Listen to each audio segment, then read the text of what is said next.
The National Council on Public Transportation is sticking to its guns on the option of firearms to safeguard bus drivers amid increasing crime and violence on the island.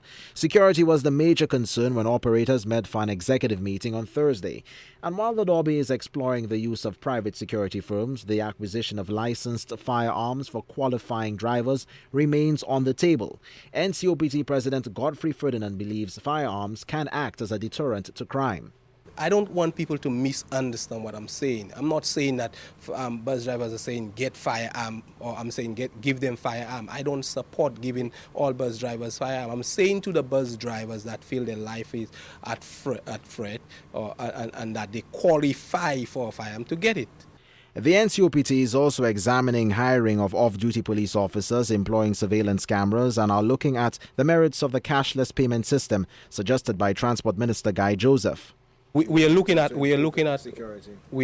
cashless system or something in combination, the cashless system as well as cash. But we're also looking at the issue of maybe hiring maybe some private security companies or maybe how do I say that, the SSU guys in plain uniform. But apart from crime and violence, the bus drivers are worried about many other issues, including deteriorating roadways they say the authorities have failed to address in a timely manner. Ferdinand says the council will soon issue an ultimatum to government on the burning issues. He warns of dire consequences if the council's concerns are not dealt with, following what he says are exhaustive negotiations. And I've heard people say, okay, all these bus drivers are thinking of is strike, strike, strike. Let me just send a message to whosoever is saying that at the end of the day, maybe that's our only option. Are you thinking of it? I said that's our only option. That's your only option. So, only option? After negotiation, what is the other option? Sit and take slaps?